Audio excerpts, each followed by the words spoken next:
मेरी सादगी, मेरी सच्चाई, मेरा भोलापन मेरे लिए जी का जंजाल हो गया। आज 4 सप्ताह हो गए। ये मुसीबत मैंने स्वयं अपने ऊपर ओढ़ ली और अब इससे पीछा छूटने का कोई उपाय दिखाई नहीं देता। जब से मैं पेंशन लेकर रसूलाबाद आया, किताबें पढ़ने और ईश्वर का नाम लेने में समय बीतता था। शाम को कस्बे के रईस इकट्ठा होते और हंसी मजाक में 2 घड़ी बिताते। मुंशी रामखिलावन पोस्टमास्टर से अच्छी पहचान हो गई थी। यही साहब मेरी मुसीबत की जड़ है। जब मैं पहले पहल यहां आया था तो मुंशी जी के सिर पर थोड़ा सा गंजापन था। आपके किसी दोस्त ने प्रेरित करके लाहौर के प्रसिद्ध दवाखाने इंडियन मेडिकल हॉल की बाल उगाने वाली दवा की शीशी मंगवा दी। यद्यपि आप पूर्णतया सहमत नहीं थे और संकोच से यही कहते थे कि अब इस अवस्था में गंजेपन की क्या चिंता करूं, तथापि 1 सप्ताह पश्चात ही 3.5 रुपए की वीपीपी आटप की और मुंशी जी ने अपने दोस्त की बात रखने को छुटा ली। कुछ महीनों के इस्तेमाल के बाद प्रभु कृपा से आपके सिर पर बाल उग आए। अब पोस्टमास्टर साहब इस दवा को बड़ी इज्जत की दृष्टि से देखने लगे और लोक कल्याण के लिए हर छोटे बड़े से इसकी चर्चा करने लगे। कोई आदमी एक पोस्ट कार्ड लेने गया तो आपने दवा की प्रशंसा का पोथा ही खोल लिया। अब वह बेचारा दुहाई दे रहा है कि आज तक मेरे खानदान में कोई गंजा नहीं हुआ और मुझे इस दवा की कभी आवश्यकता नहीं पड़ेगी, लेकिन आप आग्रह कर रहे हैं कि भाई सुन तो लो। न पैसे लौटाते हैं, न पोस्ट कार्ड ही देते हैं। खैर, ये तो आए दिन की बातें हैं। अब मेरा किस्सा सुनिए। एक दिन आप मुझसे कहने लगे कि न्याय की मांग है कि इस दवा खाने को एक सर्टिफिकेट दिया जाए। क्योंकि मेरा अनुभव व्यापक था और मैंने लंबे समय तक तहसीलदार के पद पर अत्यंत कुशलता के साथ कार्य किया था, इसलिए वे इस सर्टिफिकेट को प्रमाणित कराने के लिए मेरे पास आए। मैंने भी इसे एक महत्वहीन बात समझकर पूरा घटनाक्रम लिखकर उसके अंत में अपने हस्ताक्षर कर दिए। बस मानो उसी दिन से एक नई बला मेरे सिर पर आन गिरी। अफसोस है, कैसी मनहूस घड़ी थी कि मैं आज तक इसके लिए पछता रहा हूं। सर्टिफिकेट पहुंचते ही दवाखाने ने उसे लाहौर के सभी 2-2 पैसे वाले अखबारों में मोटे मोटे अक्षरों में छपवा दिया और जुल्म यह किया कि उसके साथ साथ मेरा पता भी दे दिया। बस साहब, मैं भी उसी दिन से इश्तिहारबाजी को मानने लगा। कारखाने के मैनेजर साहब का धन्यवाद का एक लंबा पत्र आया, जिसमें उन्होंने मुझसे यह पूछा था कि मैं उनकी अन्य अनुभूत दवाइयों के सर्टिफिकेट देने के लिए क्या लूंगा। उनकी तैयार की हुई एक हाजमे की गोली थी।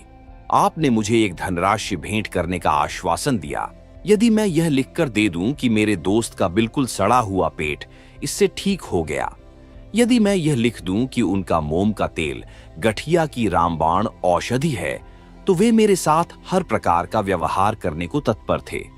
जिस प्रकार मैनेजर साहब ने लिखा था, उससे ऐसा लगता था कि यदि मैं यह लिख दूं कि उनका मंजन प्रयोग करने से एक बुढ़िया के 18 वर्ष से गिरे हुए दांत पुनः निकल आए हैं, तो वे मुझे अपने कारखाने का साझीदार ही बना लेंगे। वे इसे मेरा कर्तव्य समझते हैं कि मैं उनके केशरंजन की 1 दर्जन शीशियाओं अपने आत्मीय मित्रों को प्रयोग कराकर उन्हें इसके लाभ की सूचना दूं। लेकिन मुझे इन सब सेवाओं से क्षमा मांगनी पड़ी। केवल यही नहीं, दूसरे दवा विक्रेताओं ने भी मुझ पर कृपा की। मोहम्मद अफजल एंड सन्स ने बाल उगाने के पाउडर की 6 पुड़िया मेरे पास इसलिए भेजी कि यदि मेरे कुछ और दोस्त गंजे हों तो वे इस दवा का प्रयोग करके देखें, 2 सप्ताह में ही उनके बाल उग आएंगे।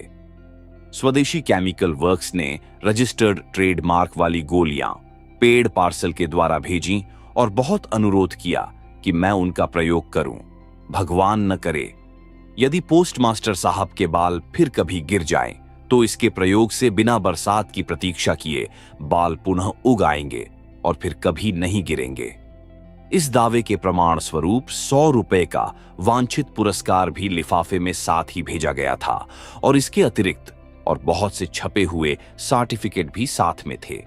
एक रेलवे पार्सल में बहुत से इश्तिहार और दीवारों पर चिपकाए जाने वाले 600 पोस्टर अलग से आए।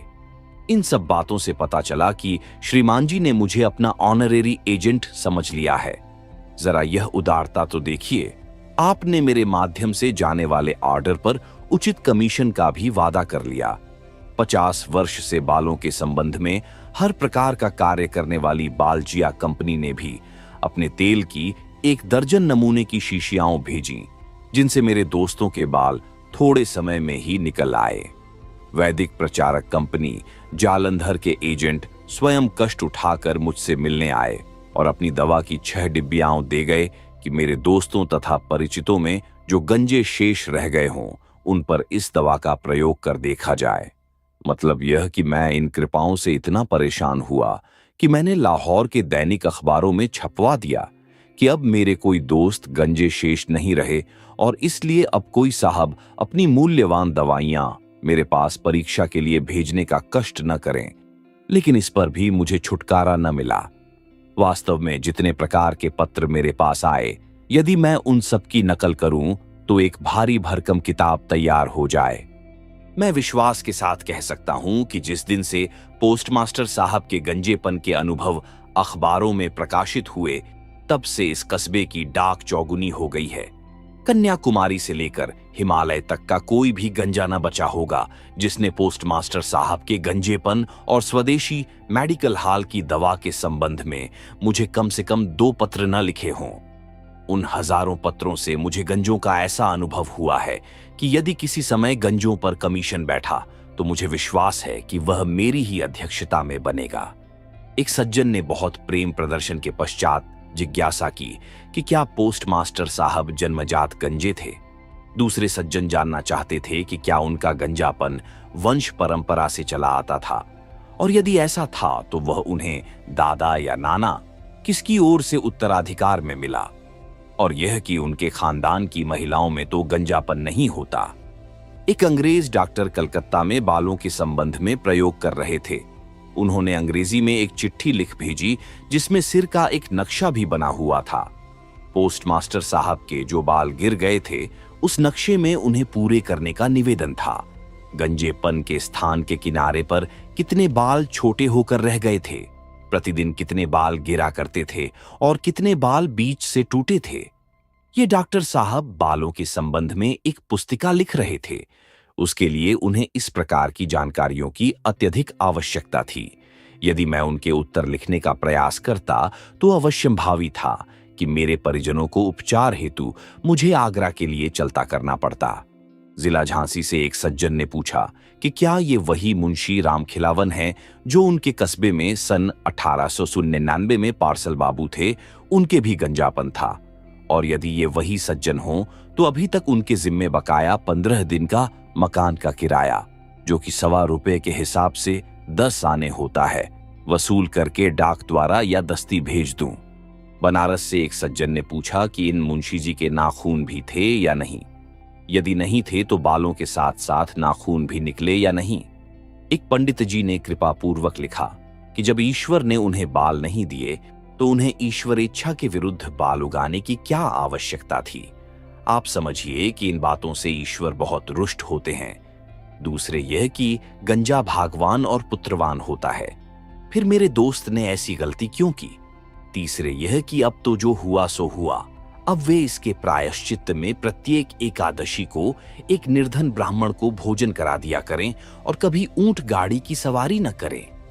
हजरत हकीर लखनवी ने मेरे दोस्त के बाल उगने की प्रसन्नता में एक कसीदा लिखकर मेरे पास भेजा। हजरत नूर ने गंजेपन के हकीम से पूछा कि क्या जले हुए सिर पर भी पुनः बाल निकल सकते हैं। पटना के एक सज्जन ने तो हद ही कर दी। आपने अपने विवाह का छपा हुआ निमंत्रण पत्र और जन्म पत्री ही भेज दी। अजीमाबाद से एक हकीम साहब ने लिखा कि यदि मैं 2000 रुपये उनके पास अमानत के रूप में जमा कर दूं तो वे अपनी अनुभूत दवाइयों के इश्तिहार दें और नफे में भागीदार बनाएं। जिन्होंने अपने घोड़े के बाल बहुत अधिक कटवा दिए थे, ऐसे एक सज्जन ने मुझसे उपचार पूछा कि कब तक बाल पुनः निकल सकते हैं, और यह कि पोस्टमास्टर साहब की दवा से लाभ होगा या नहीं। डिप्टी झमक लाल साहब ने पूछा कि उनकी कुतिया के बाल गर्मी में गिर जाते हैं और जानवरों पर इस दवा का क्या प्रभाव होता है। एक सज्जन का बच्चा गलती से इस दवा को पी गया और इसलिए उन्होंने मुझसे यह पूछा कि बच्चे के पेट के अंदर तो बाल नहीं निकलेंगे और उसका दम तो नहीं घुटने लगेगा। उन्होंने मुझसे सलाह भी मांगी कि यदि उसे बाल सफा की एक शीशी पिला दें तो कैसा रहे, ताकि बाल निकलने के साथ साथ ही साफ भी होते चलें। कम मूंछों वाले जवानों के 1342 पत्र आए, जिन्होंने यह पूछा कि क्या इस दवा से उनकी मूंछें बढ़ जाएंगी। एक सज्जन को मूंछों की कमी के कारण पुलिस का एक पद नहीं मिलता था। उन्होंने बहुत अनुनय विनय की कि जैसे भी संभव हो उनकी मूंछों के लिए किसी भी मूल्य की कोई दवा देखकर भेज दी जाए। कई हजार नौजवानों ने पूछा कि क्या इस दवा के प्रयोग से उनकी पत्नियों के बाल कमर तक पहुंच सकते हैं। दूर दूर के स्थानों से हजारों आदमी मुझसे मिलने और मेरी राय मांगने आए। सच पूछिए तो उन सभी ने मेरी बोलती बंद कर दी। खाना पीना, उठना बैठना, मेल झोल, स्नान ध्यान सब हराम हो गया। मतलब ये है कि जिस समय देखिए कोई न कोई सज्जन आए डटे बैठे हैं। जहां कहीं बाहर जाता वहां भी ये बला मेरे साथ साथ ही रहती। एक बार की बात है कि मैं एक आत्मीय के विवाह में एक दूसरे शहर में गया। वहां भी सारे शहर के गंजे मेरे दर्शनों को आए। एक सज्जन ने तार देकर मुझसे पूछा कि क्या मुंशी रामखिलावन साहब दवा का प्रयोग करने से पहले सुबह शाम दोनों समय अपना सिर पानी से धोया करते थे, और यह कि वे दवा की मालिश किसी नौकर से कराते थे या स्वयं करते थे। एक दिन मैं हजामत बनवा रहा था। मेरी नाक पकड़े हुए नाई उस तरह साफ कर रहा था कि एक सज्जन दौड़ते हुए आए। पता चला कि आप स्नान कर रहे थे कि आपके सिर के 2 बाल हाथ में आ गए। बस फिर क्या था, उस समय से ही खाना पीना सब हराम है और इस होने वाले गंजेपन के भय से दुखी हैं, और मुझसे उपचार पूछने के लिए लगभग 200 मील से आ उपस्थित हुए और मुझे हकीम का विरुद्ध दे दिया। एक बार मुझे सूचना मिली कि किसी समय मुझ पर बहुत कृपालु रहे जौनपुर के कमिश्नर मिस्टर एडम्स साहब बहादुर शाम की गाड़ी से मेरे कस्बे के स्टेशन से होते हुए जा रहे हैं। मुझे उनकी कृपाएं याद थीं और भैया के संबंध में भी स्मरण कराना था, इसीलिए मैं उनसे भेंट करने स्टेशन को गया। रेल पर लोगों ने मेरी खुशबू सूंघ ली। फिर क्या था, सैकड़ों यात्रियों ने मुझे घेर लिया। कोई सज्जन कुछ पूछते हैं, कोई सज्जन कुछ, और मुझे साहब से भेंट नहीं करने देते। इस बखेड़े से मेरा पूरा उद्देश्य, जिसके लिए मैं इतनी दूर से आया था, व्यर्थ हो गया और मैं दांत पीस कर रह गया। हाय, मैंने कैसे बुरे समय में सर्टिफिकेट को प्रमाणित किया था कि यह बला किसी क्षण भी पीछा नहीं छोड़ती। किसी समय मैं घर से बाहर निकला। कोई सज्जन पूछ रहे हैं कि हजरत, बालों के लिए पगड़ी बांधना लाभदायक है या टोपी पहनना, और टोपियों में कौन सी टोपी को वरीयता दी जाए। यदि कोई व्यक्ति तुर्की टोपी पहनने का अभ्यस्त हो और फिर एकदम बिना सूचना के फेल्ट कैप पहनने लगे तो उसके बाल गिरने लगे। यदि मोटे कपड़े की टोपी पहनने वाला महीन कपड़े की टोपी पहनने लगे तो इसमें किसी प्रकार के भय की तो बात नहीं है। एक सज्जन रात को 2 बजे की गाड़ी से जाने वाले थे। स्टेशन जाते समय मेरे मकान से गुजरे, मुझे जगाया, मैं बाहर आया। दुआ सलाम के बाद आपने पूछा कि रेल की यात्रा में रात के समय टोपी पहने रहें या उतार कर रख दें। इसके पश्चात कहा कि मैं उनकी टोपी को तोल कर देख लूं कि वह उनके दिमाग के लिए भारी तो नहीं है, क्योंकि आपको स्मरण होता है कि कभी किसी अखबार में आपने टोपी के वजन और स्मरण शक्ति के संबंध में कुछ पढ़ा या सुना था। आपने यह भी कहा कि मेरी टोपी में ऊपर की ओर छेद नहीं है और अब नए प्रकार की टोपियां आई हैं जिनमें छेद होते हैं, इसलिए मैं भी अपनी टोपी में छेद कर लूं या लखनऊ के प्रसिद्ध टोपी वाले मियां नजफुद्दीन से छेद करा लूं। मैं आश्चर्यचकित था कि क्या उत्तर दूं। अंततः राम राम करके घड़ी देखकर आपने कहा कि अब गाड़ी का समय निकट है, मैं फिर कभी कष्ट दूंगा। मैंने इत्मीनान की सांस ली कि जान बची लाखों पाए। किस्सा यह है कि अब मेरी जान पर आ बनी है। अफसोस, मेरी जान का बीमा नहीं हुआ है, अन्यथा मैं आत्महत्या कर लेता। अब तो जान देने में पेंशन की चिंता होती है। मैंने 34.5 साल बहुत सख्त अधिकारियों की देखरेख में काम किया है, बहुत से मोर्चे जीत चुका हूं, लेकिन यह बला सिर से किसी प्रकार भी टाले नहीं टलती। आह, मेरी भलमनसाहत मेरे गले पड़ी और अब मेरी जान संकट में है। यह मुसीबत अब बिल्कुल असहनीय है। मैंने नौकरों को बार बार समझाकर कहा और बर्खास्त कर देने की भी धमकी दी कि प्रत्येक व्यक्ति से पहले काम पूछ ले, तभी मुझे उसकी सूचना दे, और यदि उसके गंजापन हो या बालों की चर्चा करे तो उसे किसी मूल्य पर भी मकान में न घुसने दे, चाहे वह कितना ही आत्मीय क्यों न हो। लेकिन उस दिन जब मैं बैठक में आया तो एक सज्जन 1 घंटे से डटे हुए बैठे मिले। आपने बहुत सम्मान के साथ प्रणाम किया। मेरा माथा ठनका, लेकिन मुझे चाहे अनचाहे बैठना पड़ा। अब श्रीमान उठे और सब दरवाजे और खिड़कियां बंद करके धीरे से बोले कि कोई सुनता तो ना होगा। मैं घबराया कि यह व्यक्ति अवश्य ही मेरी हत्या करने आया है। मैं भी अपनी जान से ऊब चला था। फिर भी मैंने यह कहना आवश्यक समझा कि भाई ठहर जाओ, मैं अपने वसीयतनामे पर हस्ताक्षर कर लूं। इसके उत्तर में उसने अपनी टोपी मेरे पैरों में रख दी और मुझसे वादा करा लिया कि मैं उसके किस्से की चर्चा किसी से न करूं। इस शपथ सौगंध के पश्चात उसने अपने सिर से नकली बाल उतार डाले और तब मुझे पता चला कि उसके सिर पर एक भी बाल नहीं था।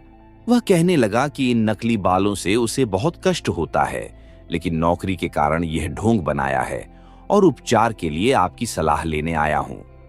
उसने अपनी जेब से एक आतिशी शीशा निकालकर मुझे दिया, 2 रुपये भी भेंट किए और कहा कि इस दूरबीन से मेरा सिर देखकर बताइए कि कहीं यह असाध्य तो नहीं है। मैंने उसको मुंशी रामखिलावन के पास भेजा और इस प्रकार इस अटल बला को अपने सिर से टाला। अब श्रीमान, मुझको अफसोस के अतिरिक्त अपने भाग्य पर रोना आता है। ईश्वर की सौगंध, अब कभी मुझसे ऐसी गलती नहीं होगी। मैं अपनी वसीयत में शर्त लगा जाऊंगा कि मेरे कुनबे में कभी कोई व्यक्ति किसी भी दवा को प्रमाणित न करे, अन्यथा ब्रह्मज्ञानी मित्र इस ईश्वर के बंदे को भी पागल बना देंगे। अब चाहे स्वयं हजरत ईसा मसीह ही क्यों न कहें, लेकिन इस पापी से पुनः इसे प्रमाणित करने की गलती नहीं होगी। जिस मुसीबत में मैं स्वयं अपनी मूर्खता से आ फंसा हूं, उसे मैं मात्र लोक कल्याण की दृष्टि से सार्वजनिक कर रहा हूं, ताकि देश के अन्य निर्दोष व्यक्ति इस बला से सुरक्षित रहें। पोस्टमास्टर साहब और दवा विक्रेताओं को मैं इसके अतिरिक्त और क्या कहूं कि भगवान भला करें, शेष कृपा। साहित्य इतिहास साक्षी है कि जब जब किसी रचनाकार पर लेखकीय प्रतिबंध आरोपित हुए हैं, तब तब छद्म लेखकीय नामों के अंतर्गत रचनाएं प्रकाशित कराने में संकोच नहीं किया गया। प्रेमचंद का एक छद्म नाम ऐसा भी है जिसके अंतर्गत उनकी प्रथम रचना उस समय प्रकाशित हुई जब प्रेमचंद के नाम की धूम मची हुई थी। यह छद्म नाम है बंबूक और इस नाम के अंतर्गत उनकी प्रथम कहानी जमाना के अप्रैल मई 1915 के संयुक्तांक में इश्तिहारी शहीद शीर्षक से प्रकाशित हुई थी। आप सुन रहे थे मुंशी प्रेमचंद की लिखी कहानी इश्तिहारी शहीद।